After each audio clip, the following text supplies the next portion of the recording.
pumunta na po tayo doon po sa kaso nung kay Mima Alicia. At ito nga po, may paliwanag ang kapulisan doon po sa ah, suspect. No po, 24 oras, tukoy na nila kung sino ang suspect daw po, mga bossing. I-play ko muna at pakinggan natin. Ito po, mga boss. Game. Chief, anong update? Magandang araw po. Kagaya po ng sinabi ng ating Chief, Philippine National Police ay na-identify na po. Actually, after less than 24 hours, we were already able to identify. Nakilala na po natin ang mga salarin sa pagpatay sa vlogger po sa Caloocan City. Kagaya po ng Ayan, na si Mima Alicia. No? In 24 hours lang po, natukoy na po nila, mga kababayan. Ngayon, syempre, sila, habang nag-iimbestiga, hindi pa naman po nila ilalabas agad-agad yan, yung mga hint, no? Ma'am Jenny Ramos, so shout out sa iyo, no? Marge at BG Badjola at Joel Q. Hindi naman sila maglalatag agad dahil baka masunog yung kanilang mga operasyon at biglang makapagtago. Di ba? Sabi ni Jo Marie Espino, ayun buti na lang, may suspect na. Justice for Mima. Ngayon mga kababayan, ano lang tayo, kumbaga, titingin lang tayo kung sino yung mga posible, no, na minamanmanan nila or iniimbestigahan nila. Pumunta muna tayo sa political po, mga kababayan. Although, yun niya ang sinasabi ng iba, magaspang kasi ang bibig ni Mima Alicia kapag ka nagko-komento. Ano po, kaya ganun. Pero, kailangan ba buhay? Buhay na ang kapalit kapag ka yung ganun ho. Pagka yung ganun lang mag-vlog. Anyway, sige.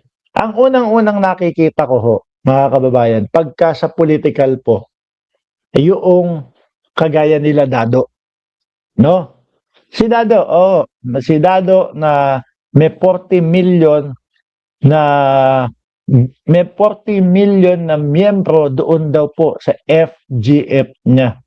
Nung nakita ko ho, mga kababayan, yung picture ng FGF niya na pinapakita niya, puro matatanda ho na 80 anyos na mga bossing na yung 2 kilong barel, pag inangat na gano'n, nanginginig na ho. Gano'n na.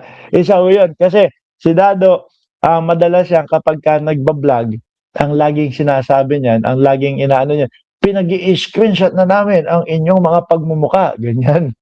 Ano? Sabi nga nung boss ko, hindi ko alam kung sino yung boss na sinasabi nila. Ako, ni General na sinasabi ni Dado.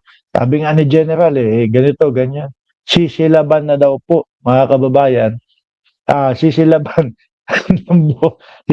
ng buhay yung mga vlogger na sumusuporta kay kay Pangulong Bongbong Marcos. Pangalawa, yung vlogger na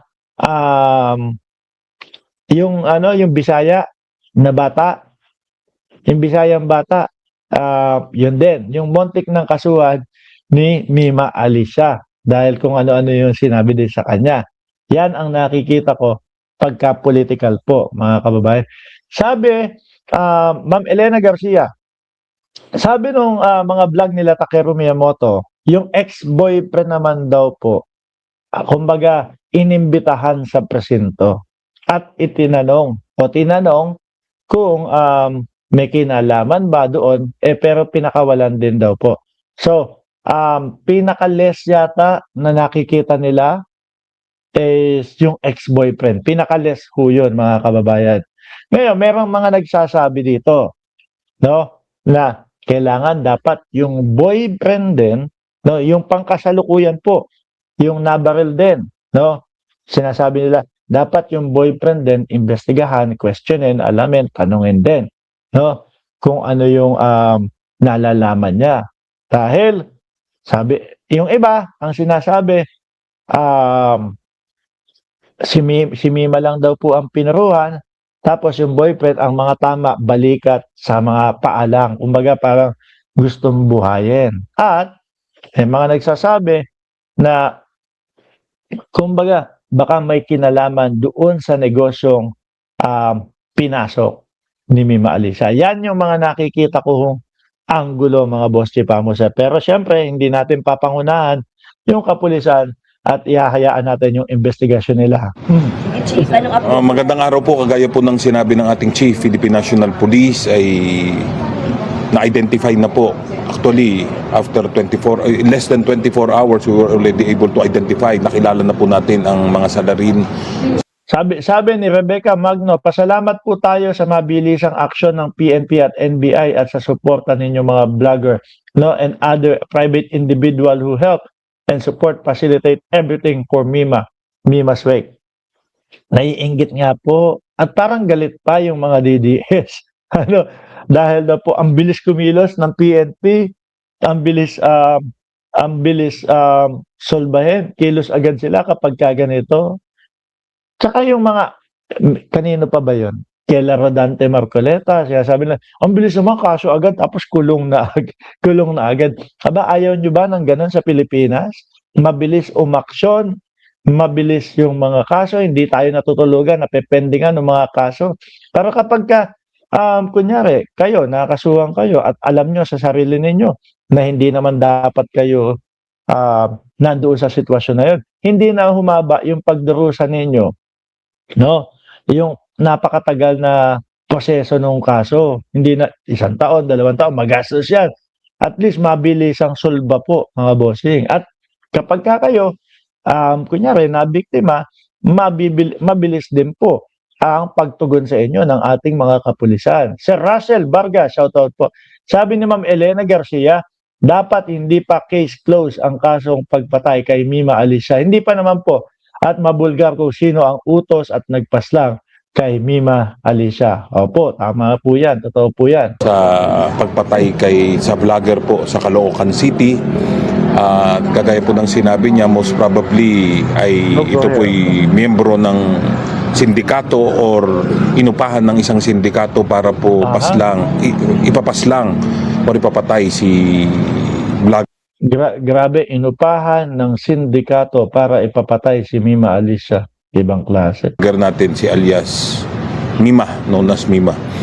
So, we are hot on their tracks. Sinusundan pa po natin. Hanggang ngayon, nasa hot pursuit operations pa po tayo. But also, we are already readying the case to be filed against these two. Yung pong dalawang na-identify na natin na mga... Ayan, 2 na na-identify. Ano po? For sure yan, kung natitiktikan at nararamdaman naman nila na sila na yon, panigurado yan, kahit anong tago at iwas nila, kung saan man sila pumunta, for sure may mga nakasunod na din po dyan, mga bossing. Ma'am Brenda Barton, Boss Mark, andito ka sa US, Miami Beach, bisita ka sa Virginia Beach. Hindi, kami, yung kasunod na, kasunod na, nasa Florida din, pero yung kasunod na lugar ninyo, pataas. Salarin. At pinoprofile na rin po natin sila kung ano po ang kanilang mga nagawa noon. Yung isa po ay meron na pong patong-patong na kaso. So, everything will be given. We cannot give specific details as of now as to para hindi po makompromise ang ating operations as well as the safety ng ating mga personnel at ng publiko. Pero ibibigay po namin sa inyo lahat once we have completed the investigation and the police operations. Sir, how were you able to identify those two, sir? Sa backtracking ba? May testimonial? Yes, kagaya na po. Of course, yung honest to goodness police work na investigation, backtracking, forward tracking, as well as yung talking to witnesses, gathering of evidence. Lahat po ito pinagsama-sama natin until such time na identify nga po natin kung sino mismo yung mga gumawa. Aha.